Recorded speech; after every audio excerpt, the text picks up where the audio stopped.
Hey everyone, and how are we doing? So I did promise I'd come back and do another video on this topic once we'd had our hands on it and we had a wee shot of seeing how it actually played out in the real world and all that kind of stuff as well. And it is the order book system phase one that we have in place at the moment. So the first thing I did say, or the first thing I'll come to now is on the second video I done, I did say this would be very healthy and very good for the spreads that are actually across the marketplace. And all you need to do is have a glance at the moment to see how narrow some of the spreads are on those kind of premium end players.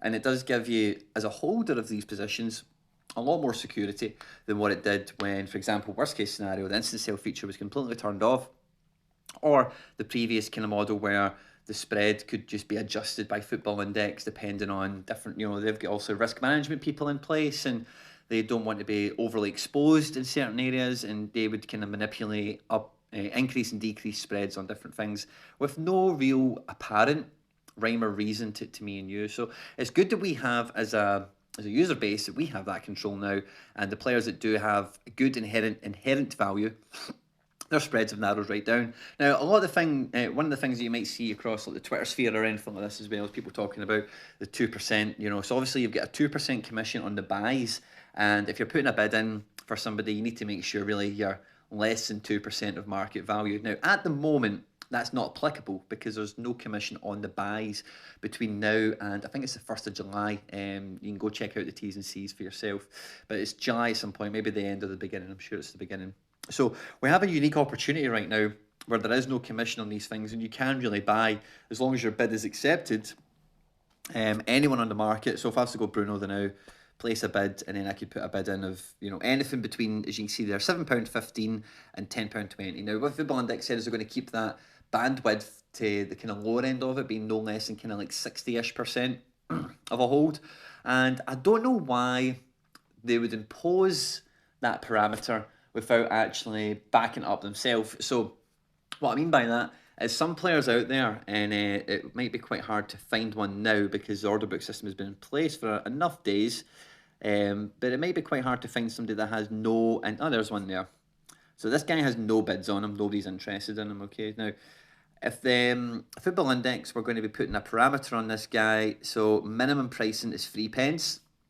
I don't know why they wouldn't just allow a 3p instant sale on that, to be quite honest with you, and hold it up themselves. So, like I say, that was the main thing from the announcements that really kind of, I wouldn't say stuck in the back of my throat, but one thing I did find unsettling was that they were just removing themselves from all liability in the first swoop. It didn't really sit too well with me. And I think if they're going to impose these parameters on the buy zone or the bid zone, that they should be backing that up themselves, really.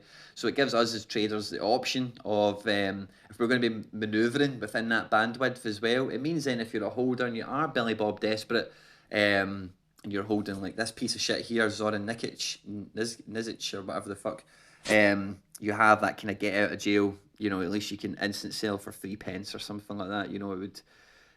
Because as I say, at the end of the day, as much as you can be ruthless and go, oh, we shouldn't be buying piece of shit players if you can't, you should know you wouldn't be able to sell them and that kind of thing. Yeah, that's all well and good, but up until the change of the order book system, that wasn't part of the game. That wasn't part of the makeup, So you can't legislate. Oh, don't get me wrong. You're always trying to future-proof your portfolio in terms of the next trend or the overlooked aspect, or things that you are speculating might change better or worse.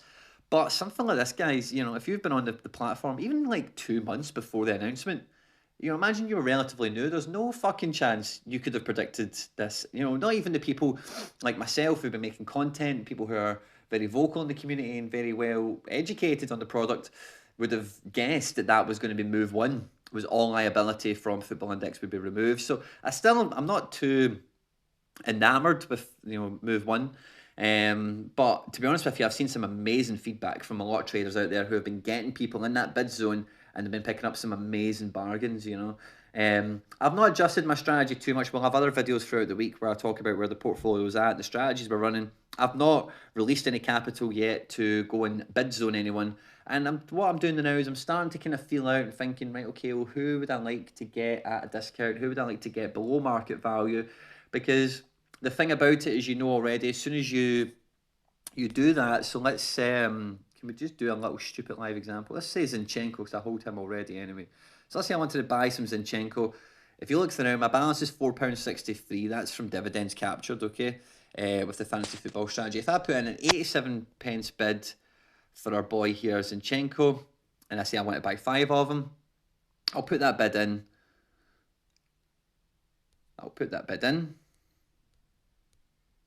Accept price movement, okay. I'll place that bid, and then what will happen is my balance should disappear. It should disappear. Well, it has. You know, they will have. It didn't seem to take that first time. Closed the app, opened it up again. I put my bids in. You can see now my balance has went to 28 pence. And then if we go to my bids, you can see I've got a little bid there for Zinchenko, okay? So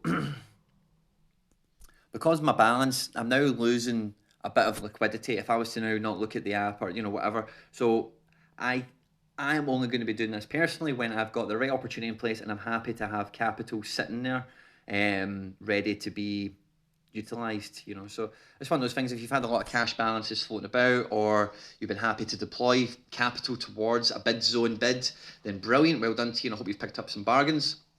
I'm just not quite there yet myself, and I've learned from the past to not force my portfolio into a change because of a change of events, a change of circumstance. That's just me personally from my own experience. Have I missed out maybe a couple of bargains? Maybe, probably.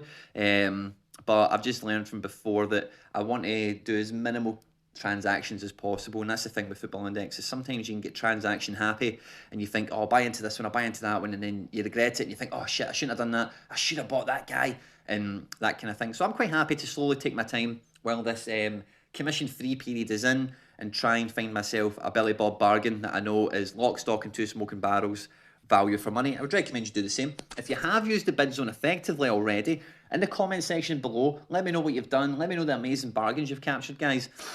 If you are new around here and you haven't done already, please like, share, subscribe, retweet, all that good stuff, guys. Phase 1 for me so far, overall, I would call it a success, definitely. What will be interesting is the future phases that come out and what buying mechanics we get, as well as any additional features or tweaks to the current system that we maybe have in place, okay? Thanks a lot for tuning in, guys, and I'll catch you on the next one. Take care. Bye-bye.